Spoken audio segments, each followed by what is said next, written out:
So if we can do positive things with the image of a person, you must know we can also do negative things.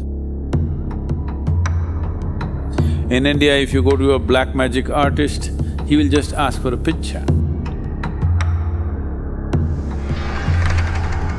Because picture is a certain geometry. If you understand the geometry of a person's picture, you can create a geometry which will freak him. Now you can create a geometry which will enhance him, or you can create a geometry which is going to destroy him in some way.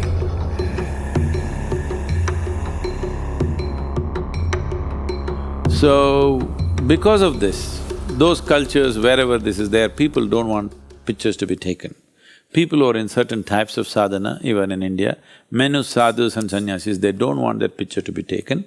But these days they cannot avoid, but unknowingly they take selfies. People took pictures and they want to put it because they value it for something, all right. Because an image has a geometry of its own. We could have actually demonstrated if we had an image here, or you try at home yourself.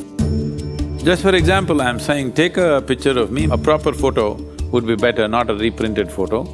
It would be good, but even a book cover, just hold your Rudraksh, see how it goes. Download an image of some serial killer and check the Rudraksh, you see how it happens.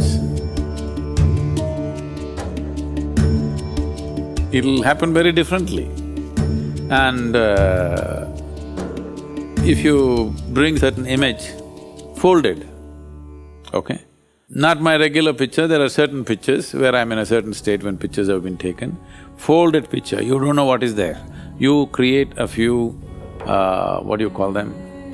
Placebo pictures, all right? An empty page, something else, a grasshopper flying, a tree, this, that, everything. If you have been meditating for a certain point of time, mix them all up so that you can't see on the surface what it is. Touch each one of them, probably many who have been initiated by me will immediately recognize which is the picture.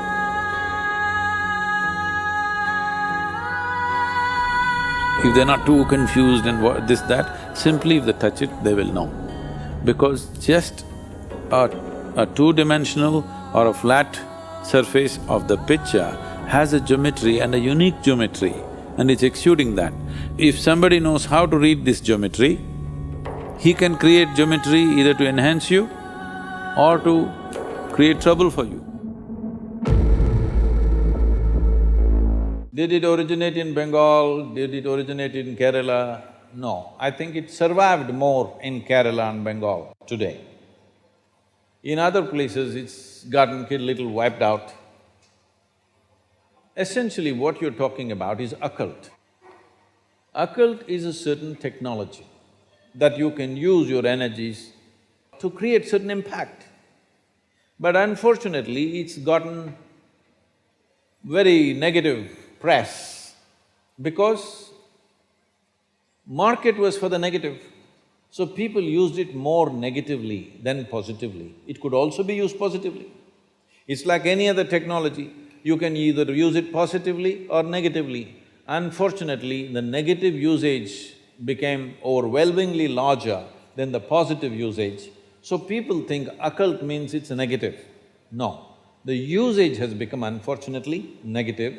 It could also be used in a positive manner. See, right now, all of you have a phone. Suppose you had a phone 100 years ago, cell phone 100 years ago, you could claim you have occult powers. Because you could just take this and speak to somebody in America, everybody woo, they will shiver, okay?